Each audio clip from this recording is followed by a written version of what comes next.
15 წლის ვიყავი, როდესაც პირველად ამ ქალაქის შესახებ ვუყურე რეპორტაჟს და მაშინ გამიჩნდა ოცნება, რომ ოდესმე აქ მე მოგზაურა.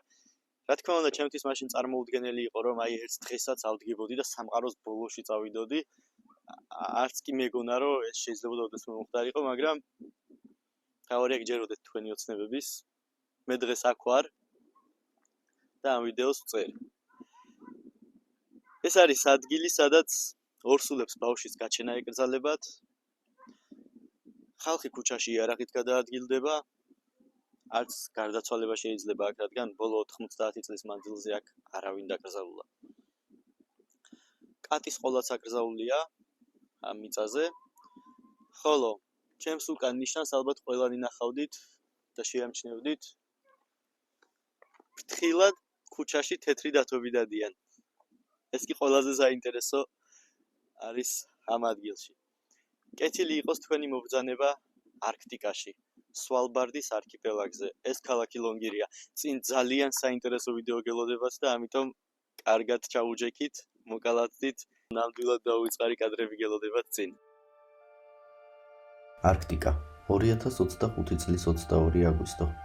სვალბარდის არქიპელაგი 1300 კილომეტრი ჩრდილოეთ პოლუსიდან. ქალაქი ლონგირი.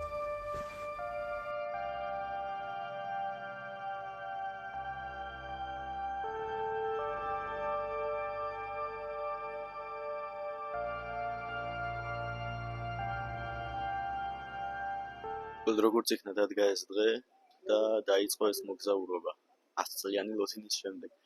ეხლა ვარ იტალიაში, ქალაქ ბრინდისში, დღეს ჩამოვედი აქ, დაახლოებით 3 საათის ხანს მქონდა სახლიდან.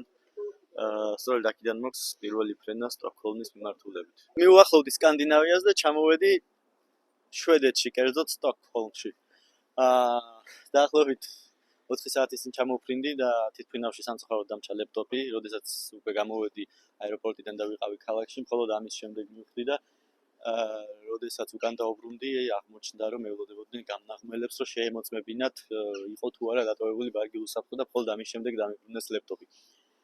შემდეგ ისევ ჩამოვედი სტოკჰოლმში და ყველაზე მთავარი რაც არის, ჩემი მაგიური ფურცელი ხელში მაქვს.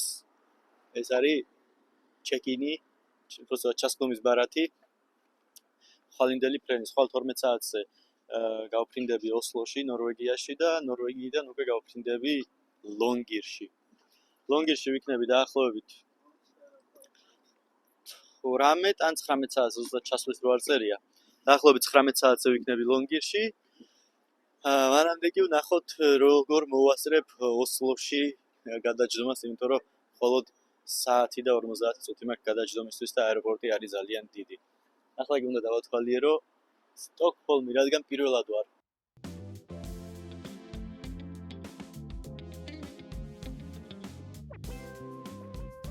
სტოკჰოლმის ულამაზეს ქუჩებში შეინობისას დრო ისე გავიდა, ვერც კი მივხვდი.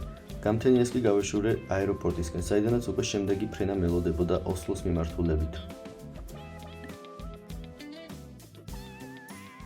ჩამოვედი უკიდურეს სკანდინავიის ქვეყანაში. ჩამოვედი ნორვეგიაში.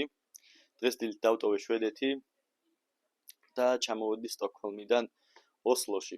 მოკლედ, ზუსტად ოსლოდან მექნება შემდეგი ფრენა, რომელიც დაახლოებით 1 საათში მაქვს და უკვე ჩავალ ადგილზე. ოსლოდან მექნება შემდეგი ფრენა და დაახლოებით 4-5 საათში, ზუსტად არ მახსოვს, მე მგონი 5 საათში ვიქნები დანიშნულების ადგილზე. ყველაზე საინტერესო არის ის, რომ ეს ქვეყანა არ არის არც ევროკავშირის წევრი, არც შენგენის წევრი, რადგან სვალბარდი არის როგორც სპეციალური ზონა, კანონიერად მფლობელობაში არის ნორვეგიისა, მაგრამ არ არის შენგენის და ევროკავშირის წევრი. შესაბამისად, სვალბარდში შესვლისას შეგიწევს გაიარო პასპორტ კონტროლი და ზუსტად მაშინ მომიწია მე პასპორტ კონტროლი გამევლო და ესეთი ლამაზი ოცნების ბეჭედი ჩამირტყეს პასპორტში. მოკლედ, ის გადამჩენია, რომ ვეღარ ვიტყვი უკვე სადაც ამდენი ხანი ვიტყვი, ეს 1 საათი გაიწელება ეხლა როდის ჩავსხდები და მე ეს 4 საათიანი 5 საათიანი ფრენა იქნება როგორც წელიწადნახევრიანი და რაც არის მთავარია რომ უკვე მალე ჩავალ და უკვე აქ ვარ და პასპორტ კონტროლიც გავლილი მაქვს. ერთ სული მაქვს როდის ვნახავ სვალბარდის არქიპელაგს.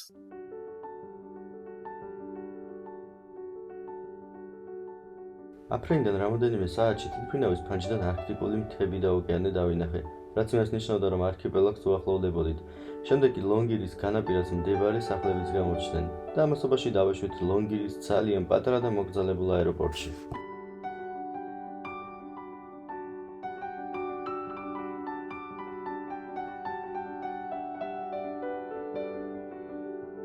ჩამოვედი ლონგირში. აი ესეთი ლამაზი და პატარა აეროპორტია. წავედი ახლა უნდა გავიდი აქედან მალე. აეროპორტი არის ძალიან პატარა. ერთმა რეისმა გავავსეთ და აი აგერ სიამაყით გვეგებება თეთრი დათვის ფიტული. იმედია ასე ქუჩაში სიამაყით არ შეგვეგებებიან. აეროპორტიდან გამოსვლისთანავე არის ასეთი საინტერესო ადგილი, სადაც წერია რამდენი კილომეტრია სხვადასხვა ქალაქებამდე და ასევე უკვე დაიწყო საინტერესო საგზაო ნიშნების, საგზაო ნიშნის ფორმით არის მოვლენილი და საგზაო ნიშნად ითვლება. დანარჩენს უკვე ამ ყველაფერს საგზაო ნიშნებზე მოგიყვება. აეროპორტიდან სასტუმრომდე კერძო ავტობუსით წავედი, რაშიც 20 евро გადავიყადე. გზა კი ჯამში 4 კილომეტრი იყო. ქალაქში არ არის საზოგადოებრივი ტრანსპორტი, ხოლო აეროპორტისა და ქალაქის ტერიტორიის დატოვება იერაღის გარეშე კანონით აკრძალულია. ისეთ შთაბეჭდილება მქონდა, თითქოს ამ ქალაქში ხალხი გაქრა და ქალაქი გაჩერდა. ცარიელი, ჩუმი და დიდი ისტორიის მქონე ქალაქი. ამასობაში კი ჩემს სასტუმრომდეც მივედი.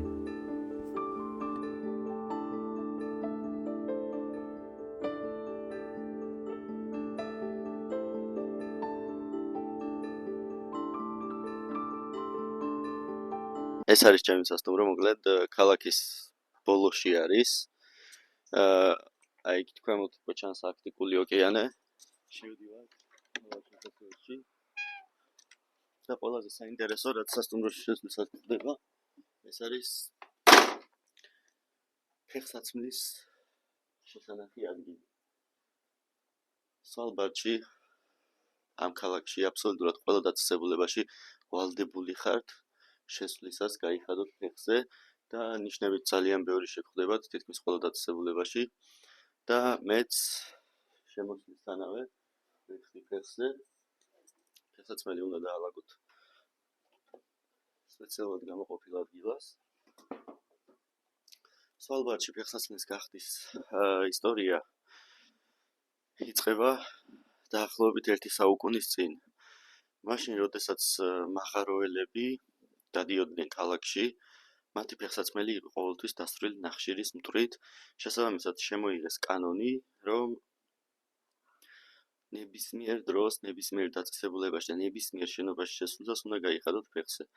ეს კანონი დღემდე მოქმედებს და არა მხოლოდ ეს კანონი, ამ ქალაქში კი ბევრი შეზღუდვა არის, რომელიც მოქმედებს უკვე საუკუნეზე მეტია, მაგალითად არის ასეთი შეზღუდვა ალკოჰოლის შეძენასთან დაკავშირებით. ჩამოსვლისთანავე გეძლევათ ალკოჰოლის შეძენის ბარათები და კვირაში შეგიძლიათ შეიძინოთ 2 ლიტრი არაყი ან ვისკი და 24 კილა ლუდი. ეს არის იმისთვის, რომ უბრალოდ ეს იყო თავის დროზე იმისთვის, რომ მაღაროელები არ დამთვალიყვნენ და კანონი დღემდე ძალაშია და დღემდე ამ კანონით ცხოვრობს ყველა. ეხლა გავაგრძელოთ გზა ჩემი სასტუმროსკენ, ჩემი ნომრისკენ უბრალოდ. აი ასე გამოიყურება შემოსასვლელი. და ჩემი ნომერი არის აი აქ. ასეთი ნომერი არის საკმძინავსვე და ჩემი ფანჯრიდან არის აი ასეთი ხედი მთებზე. ნომერი არის ჯამში 8 კვადრატული მეტრი და არის გათვლილი 4 ადამიანზე. სასტუმროების არჩევანი ძირითადად არ არის აქ, ძალიან ცოტა არის. შესაბამისად, აღარ უყურებ უკვე სასტუმროს პირობებს, მხოლოდ უყურებ იმას, რომ იყოს ადგილი და სადმე თავი შეაფარო და სადმე დარჩე. სასტუმროს ღირებულება გახლავთ 171 евро და ჯამში რჩები აქ 4 დღე. მოგზაურობა ძალიან ძვირი დაჯდა რეალურად, ასეთი ძვირი ჩემი არც ერთი მოგზაურობა არ დამჯდარა და ვიდეოს ბოლოში გეტყვით ჯამში რა დაჯდა ყველაფერი და შეიძლება თუ არა კიდევ უფრო ბიუჯეტურად იმოგზაურო აქ. ჩემი აზრით, ყველაზე ბიუჯეტურად მოგზაურობ ეხლა სვალბარდში. გამოვედი ქალაქის ცენტრში და აი ასე გამოიყურება ქალაქის ცენტრი. სხვადასხვა მაღაზიები არის. ძირითადად სუვენირების ყიდვა შეგიძლიათ და მსგავსი რაღაცეების. და ქალაქში არის ერთადერთი მაღაზია და ვნახოთ რამდენად შევძლებთ დღეს რა იმას ყიდვას, იმიტომ რომ გუშინ ვერაფერს ყიდვა ვერ მოვახერხე და ვნახოთ დღეს თუ ვიყიდით რამე. მოკლედ ეს არის ქალაქში მდებარე ერთადერთი მაღაზია და ეს არის ქალაქის ცენტრი. მაღაზიაში შესვლისას არის ძალიან საინტერესო ნიშანი, რომელიც აი აქ ჩანს. ეს ნიშნავს, რომ არ შეიძლება სანადირო იარაღით შესვლა და არც შედარებით პატარა ზომის იარაღით შესვლა შეიძლება შენობაში. შენობაში შემოსვლისას ასევე დაგხვდებათ იარაღის შესანახი ადგილი ერთადერთ მაღაზიაში შეგიძლიათ შეინახოთ იარაღი და მაღაზია არის ძალიან დიდი.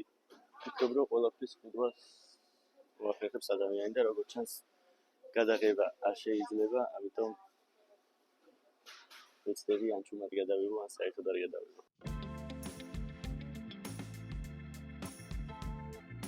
აკრძალვის მიუხედავად ვეცადე ჩუმად გადამეღო, რადგან თქვენთვის მეჩვენებინა სვალბარდში მდებარე ერთადერთი მაღაზიის დახლები. მაღაზიაში ყველაფერია სურსათით დაწყებული და კოსმეტიკის საშუალებებით დამთავრებული.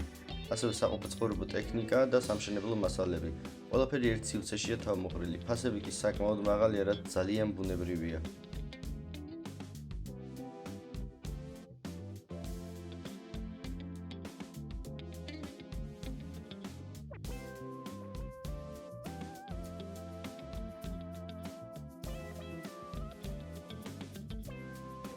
დავბრუნდი მაღაზიიდან და გაჩვენებთ ახლა რა ვიყიდე 360 ლარად.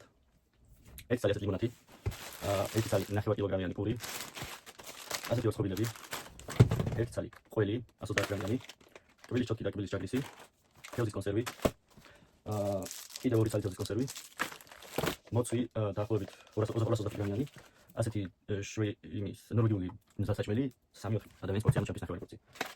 ასეთი ხორცის პიკეტები, ასეთი სუპები 3 ცალი, რომელიც საფრთხედება და პრაქტიკულია. 3 ცალი ბანანი, 1 ცალი ავოკადო, კაკაო, 4 პაჩკა ასეთი სუპი და 3 ცალი ნახევარი წყალი. ამ ყველაფერში გადავიხადე. კიდევ 1 ცალი ასეთი მინერალური წყალი, თუ ენერგეტიკული წყალი და ეს კაკაო, რომელიც გზაში დავli. ამ ყველაფერში გადავიხადე 115 ევრომდე, ანუ დაახლოებით 360 ლარი. რა თქმა უნდა ძვირია ფასები, მაგრამ ეს ძალიან ბუნებრივია, იმიტომ რომ აქ ფაქტობრივად არანაირი წარმოება არ არის, არაფრის ყველაფერი შემოდის კონტინენტიდან, ნორვეგიდან და სხვა ქვეყნებიდან. შესაბამისად, შემოტანის პრობლემა კიდევ რა არის? ზამთარში ფაქტობრივად შეუძლებელია, იმიტომ რომ გაყინულია წყალი და ვერ შემოვა აქ გემი, ანუ გემით შემოტანა შეუძლებელია და ეს არის დაახლოებით 10 თვე გრძელდება მასე. და შემდეგ უკვე, როდესაც galღვება ვთქვათ ეს 2 თვე შეიძლება რაღაც შემოიტანო, მაგრამ რა თქმა უნდა არა იმ რაოდენობით რომ მთელი წელი გეყოს და ფიზიკურად ვერ მოახერხებ ამას. ამიტომ ერთადერთი გზა რჩება საჰაერო გზით პროდუქტის შემოტანა, ანუ რასაც ხედავთ ხა რაც ვიყიდავთ, თითქმის ყველაფერი საჰაერო გზით არის შემოტანილი და შესაბამისად პროდუქტის ფასები რა თქმა უნდა ბუნებრივია რომ არის ასეთი. და სამაგიეროდ 2 დღის საკმარი პროდუქტი ვიყიდე და როდესაც ასეთ ადგილას მიდიხარ და თუნდაც იმ 100-115 ევროს იხდი 2 დღეში ჭამაში, ჩემი აზრით ძალიან ნორმალური არის. ჩამოსვლისთანავე გადავწყვიტე ლონგირის ეკლესია მომენახულებინა, რომლის შესახებ მანამდე ძალიან ბევრი რამ მქონდა გაგონილი. ეს გახლავთ დედამიწაზე ყველაზე ჩრდილოეთით მოქმედი ქრისტიანული ეკლესია. ეკლესია 1926 წელს აშენდა და პირველად მაშინ გაიხსნა. შემდეგ გერმანულმა თავდასხმამ მთლიანად მიწასთან გაასწორა ეკლესია და ბოლოს მეორედ უკვე 58 წელს გახსნეს და მაგის შემდეგ ეკლესია ფუნქციონირებს. ეკლესიის კარი არის 24 საათის განმავლობაში ღია აბსოლუტურად ყველა რელიგიის ადამიანისთვის, არ აქვს მნიშვნელობა რომელი რელიგიის იქნება, აბსოლუტურად ყველა შეუძლია შევიდეს და ილოცოს და ეს არ არის მხოლოდ ეკლესია, არამედ აქ ტარდება სხვადასხვა შეხვედრები, ღონისძიებები და ხანდახან კინოჩვენებებიც კი. ეხლა შიგნით შევალთ და ყველაფერს მიხვდებით რატომ ხდება ასე და რატომ არის ეს ეკლესია განსხვავებული. ისევე როგორც სხვა ყველა დაწესებულებაში, რომელიც მდებარეობს ქალაქ ლონგირში, აქაც შემოსვლისას დაგხვდება ნიშანი, რომელიც კრძალავს შენობაში ფეხსაცმლის შესვლას. ამიტომ გავიხდით ფეხსაცმელს და ეს სავალდებულოა, აბსოლუტურად ყველა ადამიანი ასე იქცევა, სხვა შემთხვევაში ეკლესიაში შეხვალ და ვერცხვალ დაწესებულებაში. და ფეხსაცმელს ტოვებს და მხოლოდ ამის შემდეგ უკვე გადავინაცვლებთ ეკლესიის მხარეზე.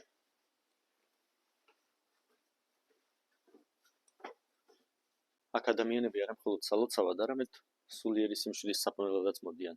ან უბრალოდ შემოდიან ეკლესიაში, რადგან ზამთრის ცივ ღამეს გარეთ არ გაატარონ და უბრალოდ ცხელი ჩაი ან ყავა დალიონ, რომელიც აქ ყველასთვის ხელმისაწვდომია და რა თქმა უნდა უფასოდ. შეგიძლიათ აიღოთ ყავა ან ჩაი, აირჩიოთ თქვენთვის ნებისმიერი ადგილი, რომელიც მოგეწონებათ და უბრალოდ ან ხედით დატკბეთ, ან სიმშვიდეში გაატაროთ დრო.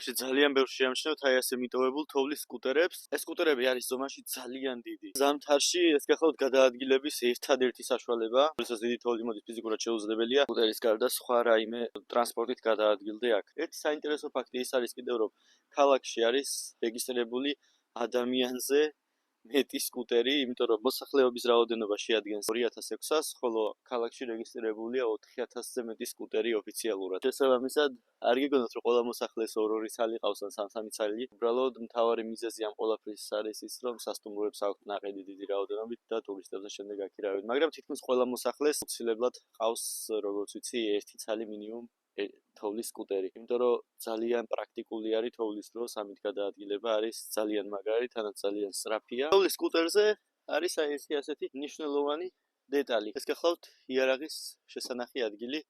ამაზე მაგრდება იარაღი და ასე გადიან უკვე ქალაქიდან.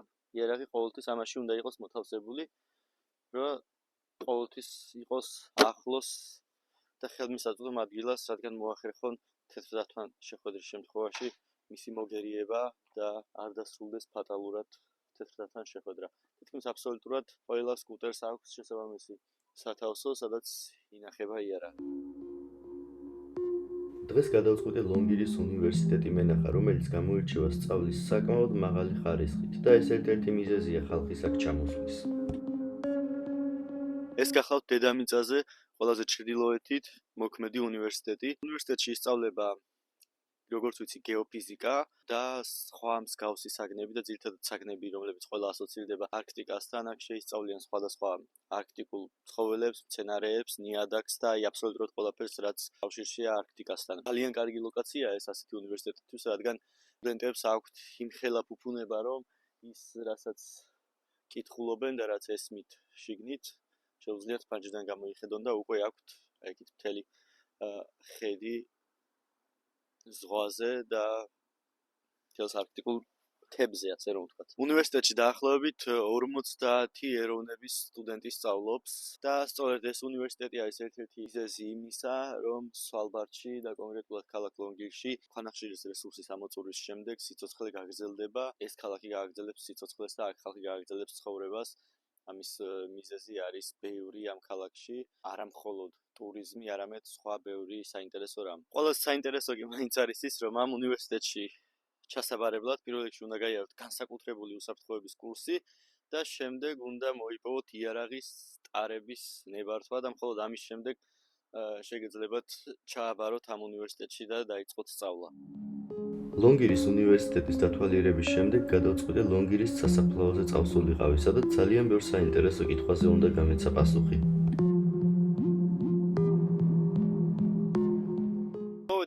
სასაფლაოზე რომ აგიხსნათ თუ რატომ არ შეიძლება ადამიანების გარდაცვალება და ზუსტად ეს არის სიმბოლური ადგილი ამ თემაზე სასაუბროთ. ბოლო 90 წელია აქ არავინ დაკრძალულა.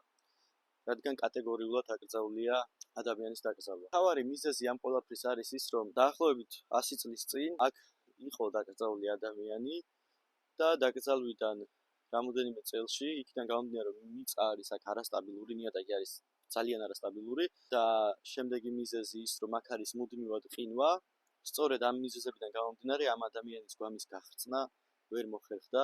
რაღაც პერიოდის შემდეგ ადამიანის ნეშტი აღმოჩნდა მიწის ზემოთ, რამაც გაავრცელა მომაკვდინებელი დაავადებები ლონგირში და ძალიან ბევრი ადამიანი შეეწირა ამას და სწორედ ამის შემდეგ კატეგორიულად აიკრძალა ქალაქ ლონგირში ადამიანის დაკრძალვა. ასე გრძელდებოდა დაახლოებით 90 წელი და ეხლა არც თუ ისე დიდი ხნის წინ ოფიციალურად გახდა შესაძლებელი, რომ ადამიანებს ჩაუტარონ კრემაცია და მათი ფერფლი დამარხონ უკვე აი ამ სასაფლაოზე. სწორედ მათი ფერფლი არის ეხლა აქ დამარხული. ეს არის ერთადერთი მეთოდი, რასაც შეიძლება აქ ცხოვრებლებმა მიმართონ. ან აქ სხვა შემთხვევაში მეორე ვარიანტი, რომ უკვე კონტინენტზე მოახდინონ ადამიანის გადასვენება, ან თავის სამშობლოში, ან სადაც უნდათ. უბრალოდ თავარი არის, რომ აქ არ უნდა მოხდეს ადამიანის დაკრძალვა. ეს არის თავარი მიზეზი იმისა, თუ რატომ არ შეიძლება სვალბარდში გარდაცვალება და ეს ძალიან კაცად კონტროლდება, იმიტომ რომ ერთმა გაუთვალისწინებელმა შემთხვევამ და ერთმა არასწორმა გადადგმულმა ნაბიჯმა შეიძლება გამოიწვიოს ის, რაც მოხდა აქ დაახლოებით 100 წლის წინ და რასაც შეეწირა ძალიან ბევრი ადამიანი, ძალიან ბევრი მაღაროელი და მათი ოჯახის წევრები და სწორედ ამ ყველაფრისგან თავის ასარიდებლად არის ძალიან კაცრად ეს ყველაფერი დაცული. იქიდან გამომდინარე, რომ ლონგირში 24 საათის განმავლობაში დღეა, დრო ბევრი მქონდა და გადავწყვიტე კიდევ ერთი საინტერესო შენობა გადამეღო, რომელიც ქალაქის გარეთ მდებარეობს.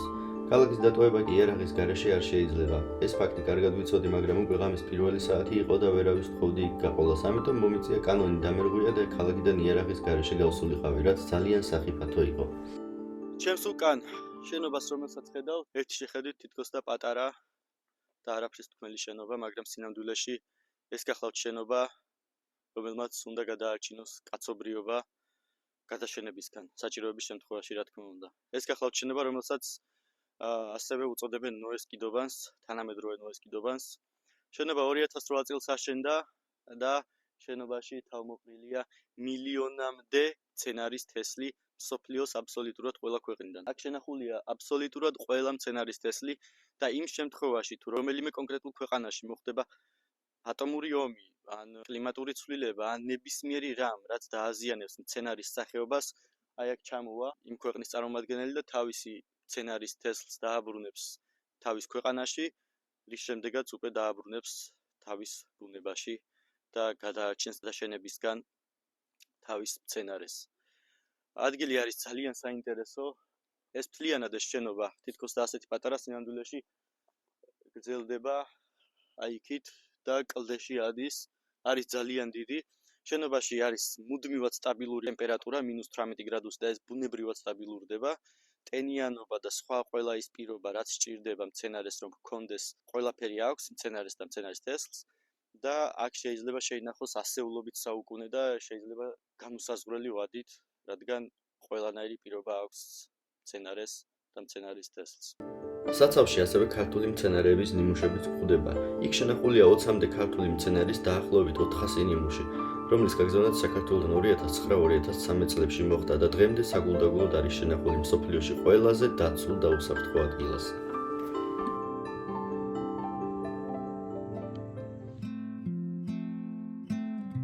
შემდეგ გადავწყვიტე ლონგირის მთები დამელაშქრა, მაგრამ ამისათვის არც ტანსაცმელი და არც აღჭურვილობა მქონდა, რადგან ამ მყინვარის შესახებ ქალაქში ჩასვლის შემდეგ გავიგე. მყინვარზე წასვლის უფლება იარაღის გარეშე არ მქონდა, ამიტომ იქვე შვეიცარიიდან ჩამოსულ ოჯახს ვთხოვე დახმარება, რადგან მათ იარაღი ჰქონდათ. როდესაც გაიგეს, რომ მათთან ერთად მინდოდა გზის გაგრძელება, ძალიან გაუხარდათ. მეც საშუალება მომეცა უსაფრთხო დავსულიყავი მყინვარზე.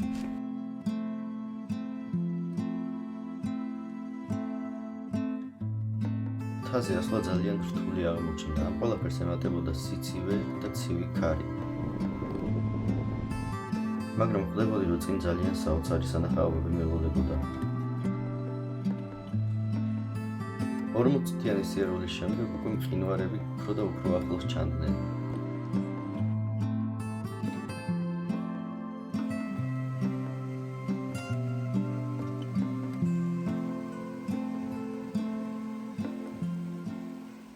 ამოვედი უკვე შედარებით მაღლა და როგორც ჩანს, თეთრმა დათვმა შეჭამა არქტიკული ირემი და რაც დარჩა, ნარჩენები არის აქ. ფაქტი არც თუ ისე ძველია და ახალს გავს, შესაბამისად დიდია ალბათობა იმისა, რომ აი აქ სადმე ჩვენს გარშემო იყოს არქტიკული დათვი. გზას ვაგრძელებთ მყინვარისკენ და ნახოთ, იმედია შევხვდებით. კეთილი იყოს თქვენი მობრძანება არქტიკულ მყინვარზე. ამოვედი როგორც იქნა მაღლა და აი ხა ხედავთ როგორ ძნება მყინვარი და ჩაედინება ქვემოთ არქტიკულ ოკეანეში. ძალიან სიცივეა, მე კი ფეხზე გახდა მომიწია, რადგან ჩემმა ფეხსაცმელმა სამწუხაროდ ვერ გაუძლო ყინულს და სრიალებდი დაბლა და უსაფრთხოების მიზნით მომიწია ფეხზე გახდა. ძალიან საოცარი ადგილია, ძალიან ცივა. 23 აგვისტო და აქ აი ფეხები მეყინება ყინულზე. ისეთ სიცივეა, მაგრამ ნამდვილად ღირს ეს სანახაობა. ყინვა და სიცივე და სრავი ყველაფერი გადის ჩემი აზრით ეს სანახაობა.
ლონგიში აბსოლუტურად ყველა გადაადგილდება იარაღით.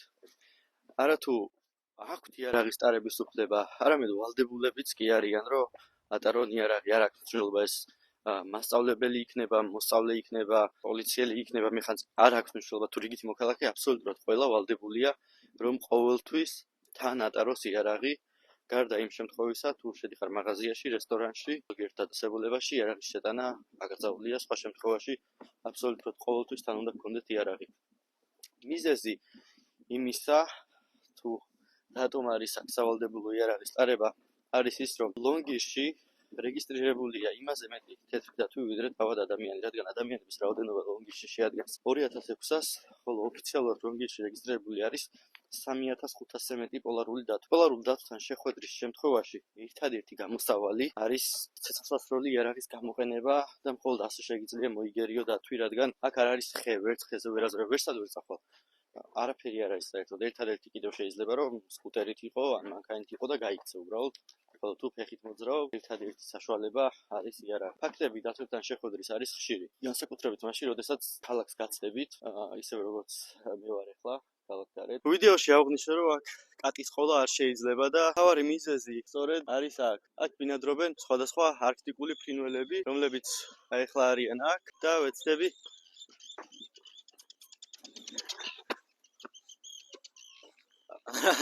არ ვეცდები. რამდენი დამეცე.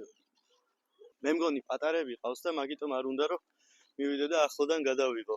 მაგრამ ძირითადად აი ასე ქუჩაში არიან.იდან გამომდინარე რომ აქ არ არის ხე, ვერ იქნებათ ბუდეები ხეებზე და ბუდეები აქვთ აი ასე მინდვრებში.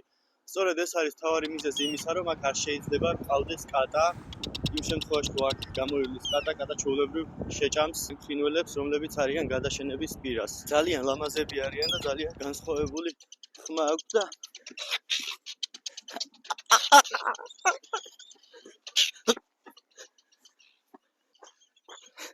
მორჩა ხომ მიხდით, რატომაც არ შეიძლება. წავედი.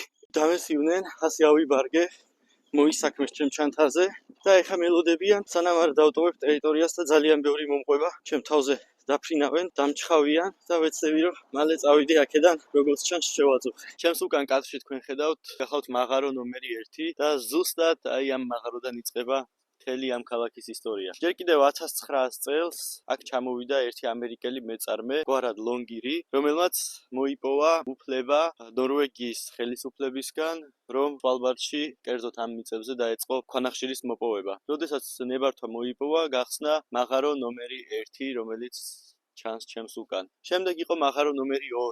3, 4, 5 და აი ასე ავიდა 7-მდე. სხვა მაღაროები იყო, ერთი იყო აი იქ თაზე, მეორე აქით, აი ამ თაზე დაახლოებით, მესამე იმ თაზე და დანარჩენები უკვე აი იქით შედარებით შიდა მხარეში. აი კიდევ არის დარჩენილი, ეხა ეთყობა კიდეც, რომ ძველი ხის კონსტრუქციები არის და ზუსტად აი ამ ხის კონსტრუქციებზე იყო გადაჭიმული საბაგირო და ამ საბაგიროთი უკვე გადაჰქონდათ ნახშირი აი აქ ზღვამდე, შემდგომ უკვე რეალიზაციისთვის. ზუსტად ეს არის მთავარი, ასე ვთქვათ, ამ ქალაქისთვის ყველაზე მთავარი და ყველაზე მნიშვნელოვანი რამ, რომ აი ამ მიწებზე შესაძლებელი იყო ნახშირის მოპოვება. წლის ბოლომდე მაღარო ნომერი 7-ის დაიხურება, ისევე როგორც სხვა დანარჩენი ყველა და ასე დასრულდება სვალბარდის მიწებზე ქვანახშირის რესურსი და დარჩება მხოლოდ ისტორიები, რომლებსაც საერთაშორისო მაღაროები შეინახავენ. და ძირითადად ერთადერთი შემოსავლის წყარო ამ ხალხისთვის, ვინც აქ დარჩებიან, იქნება ტურიზმი, რომელიც ყოველ წელს უფრო და უფრო ვითარდება და ყოველწლიურად უფრო მეტი ადამიანი ჩამოდის აქაურობის დასათვალიერებლად. და ესე სამწუხაროდ თავდება მაღაროების ისტორია ლონგიში. თვითონ ქალაქში, როდესაც დავდივარ, მთელი ქალაქი არის ნახშირით სავსე, აი მაგალითად ეს შავი რაც ჩანს, ესეც ნახშირის გორაა, პატარი გორაკები არის ნახშირის, აი აქითაც მთებსაც ეტყობათ მოწითალოფერი, აი აქით მაგალითად აი ამ მთაზე არის მთა არის აი ამ ნაწილში მთლიანად წითელი. ეს არის არა მხოლოდ ნახშირი, იმიტომ რომ ქვემოთ ხედავთ რომ არის შავი, ზემოთ აი აქ არის უკვე წითელი.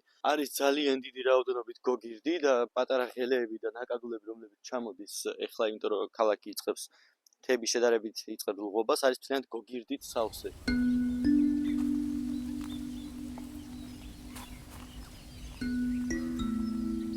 36 საათიანი სიარულის შემდეგ გადავწყვიტე სახლში წავსულიყავი და დამეძინა, რადგან შემდეგი დღისთვის ენერგია მქონოდა.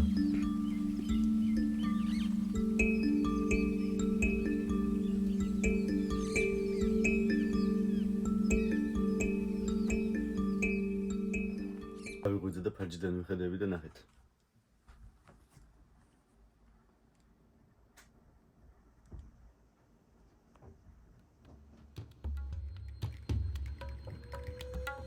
არქტიკული ირმები ლონგირში მრავლად არიან.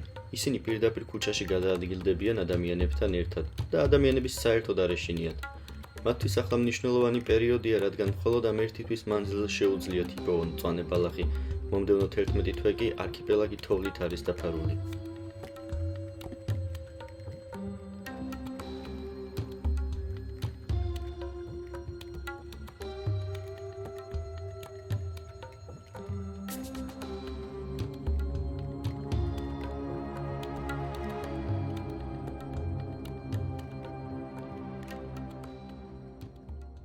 ღამის 4 საათზე ასე ლამაზად ძოვს ირემი ბალახი. მოდი.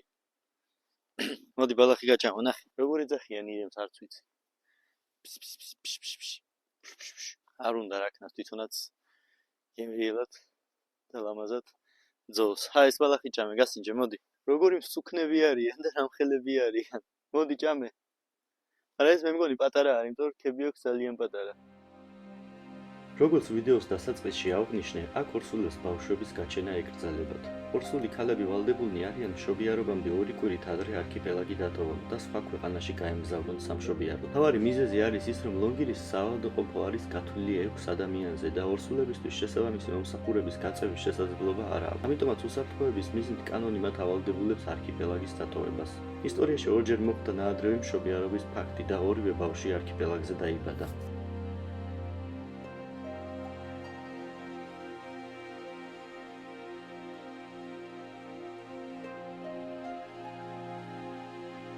ლონგირში ცხოვრობს ერთი კაცი, რომელიც არის ერთდროულად ამ ქალაქის გუბერნატორი, პოლიციის უფროსი, იუსტიციის სამინისტროს წარმომადგენელი, გარემოს დაცვის ინსპექტორი, სასაზღვრო და საგადასახადო ზედამხედველი და საგანგებო სიტუაციების სამსახურის უფროსი. ქალაქში კრიმინალის დონე თითქმის ნულია. როგორც ვიცი, აქ ყველაზე გავრცელებული ფეხსაცმლის ქურდობაა. სვალბარდზე მოგზაურობა ნელ-ნელა სრულდება. ეს ადგილი აუხსნელი ოცნებაა, რადგან აქ ჩამოსვლის შემდეგ კვლავ იწყებ იმაზე ოცნებას, რომ აქ დაბრუნდე. საქართველოდან აქ მოსახვედრად რომელიმე შენგენის ქვეყნის ვიზაა საჭირო. ესეც იმისთვის, რომ სვალბარდიდან ნორვეგიაში დაბრუნდეთ. მოგზაურობა ჯამში 3500 ევრო დამიჯდა და ფასი ძალიან ცვალებადია. ყველას გირჩევთ, რომ იმოგზაუროთ სვალბარდის არქიპელაგზე, ქალაქ ლონგიში, აქაურობა მართლაც საოცარია. მე კი ამასობაში ნელ-ნელა გავემგზავრები ნორვეგიისკენ.